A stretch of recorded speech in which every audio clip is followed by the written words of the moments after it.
Buen día, señor. El Papa Alfa 22, por información, arribamos a la zona de su posición. ¿Podría confirmar su posición actual, cambio? ¿Y situación? Ok, bueno, mi posición actual es 47 grados, 40 minutos, punto 5. Estamos navegando con un curso general sur, en este momento 179, a 13.6, 13.7 nudos. Estamos en persecución de buque pesquero aparentemente bandera china. This is Argentine Coast Guard vessel Mantilla. You're responsible for the safety of your crew and your ship. You're about to receive direct fire on the bow part of your ship. Ok, fuego libre, un disparo.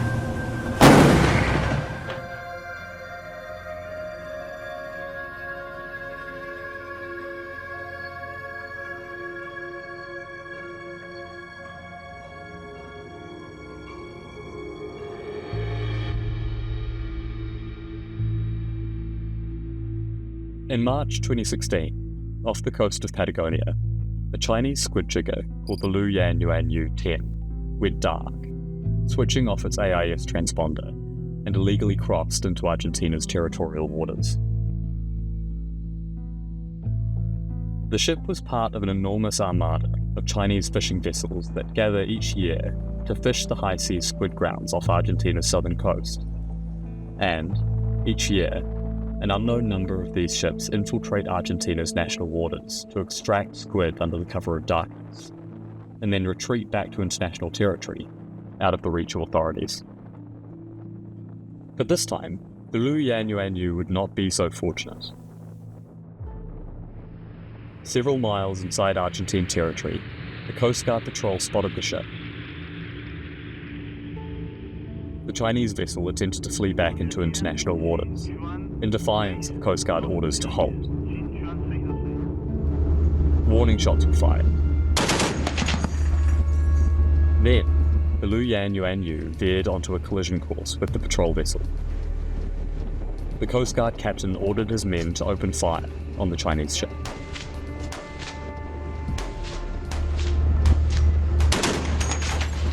The high-caliber rounds punctured the hull of the Luyan Yuanyu. As the squid jigger listed and sank, all 29 of its crew leapt into the frigid waters of the South Atlantic. All but 4 were gathered up by a nearby Chinese squid ship. The remaining crew, including the captain, were pulled from the water and arrested.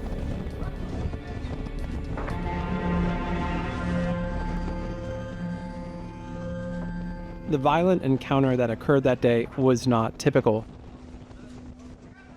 But incursions by Chinese fishing vessels into other countries' territorial waters is a common occurrence. Some of these incursions are illegal in nature when fishing vessels surreptitiously enter the economic exclusive zones of other countries.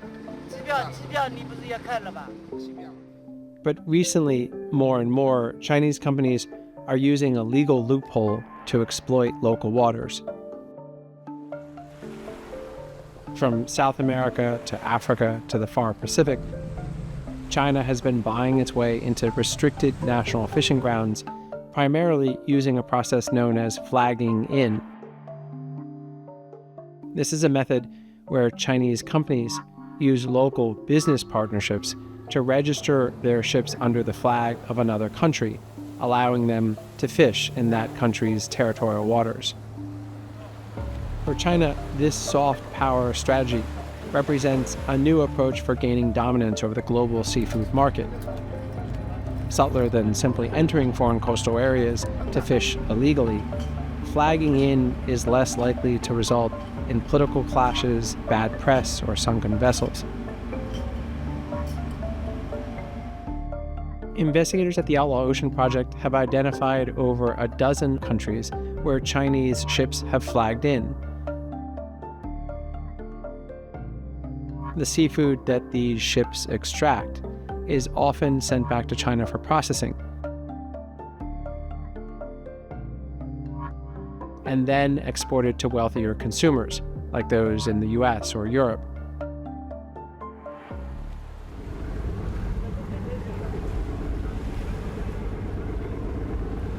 As part of a 4-year investigation into China's distant water fishing fleet, a team of reporters from the Outlaw Ocean Project boarded Chinese fishing vessels off the coast of West Africa the high seas near the Galapagos Islands, and an area known as the Blue Hole near the Falkland Islands. They encountered a range of human rights concerns and labor violations, including inhumane living conditions, passport confiscation, malnutrition, workers on shifts lasting up to 2 days, and deckhands claiming to be held against their will.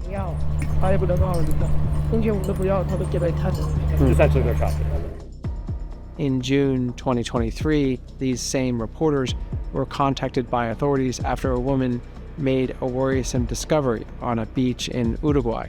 Venía caminando y vi una botella, la levanté, me di cuenta que tenía en el interior una servilleta de papel escrita y le saqué una foto y le mandé.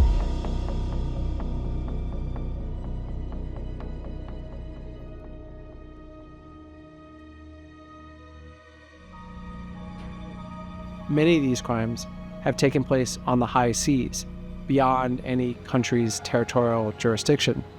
But increasingly, Chinese-owned vessels are fishing in the local waters of nations whose governments are often ill-equipped to police them, typically lacking the finances, the Coast Guard vessels, or the political will to board and spot-check the ships. This is especially true off the coast of West Africa. Local artisanal fishers, whose lives depend on what they're able to catch, say their harvests have dropped by as much as 90%.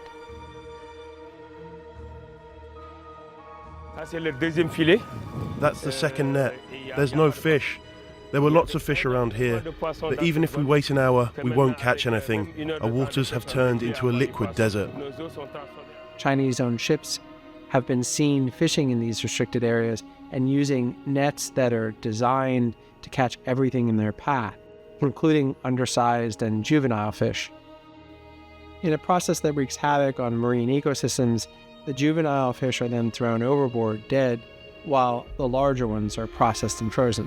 We also did a thorough search of the vessel. That's where we found the illegal, unreported, and unregulated issues. The catch of juvenile fish, which is not supposed to be landed by this type of vessel.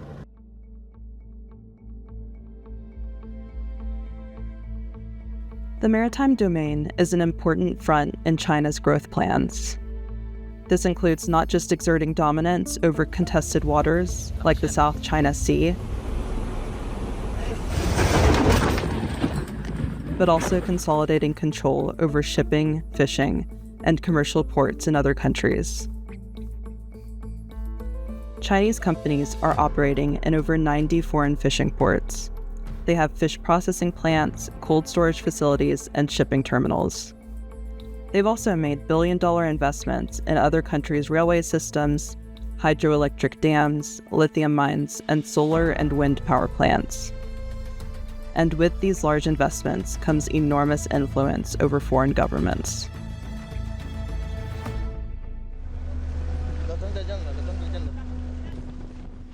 As for the case of the Luyan Yuan U-10, the majority of the crew, who were rescued by the other Chinese squid vessel, were sent directly back to China, never facing any charges for what took place that day.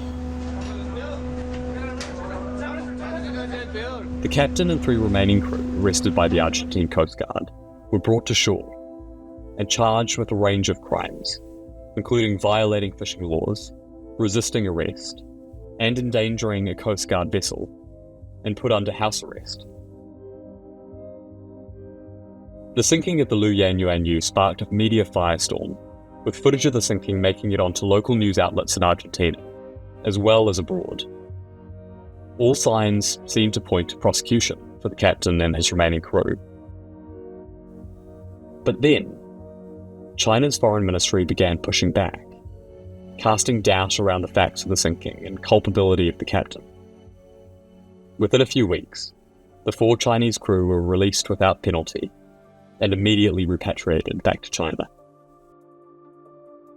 The following month, Argentina's foreign minister flew to Beijing to meet with China's foreign minister, a man named Wang Yi. After the meeting, McKenzie hailed their country's voyage of overall cooperation and promised another surge of Chinese investment to Argentina.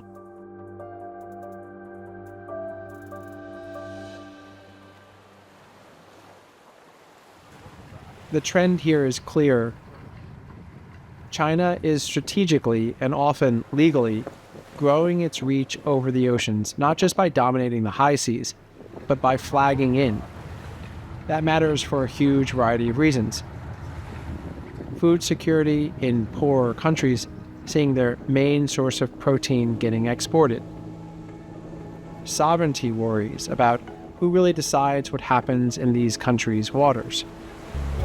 Ocean conservation, as nearshore stocks inch toward collapse. And the loss of revenue in places where these profits likely should stay local. This global trend has been overlooked partly because it is disparate and often happening discreetly. But the other reason the trend is happening may be because it is delivering cheap and seemingly inexhaustible seafood to many consumers in the US and Europe. The question that remains is how long this will last and who in the end will pay the price.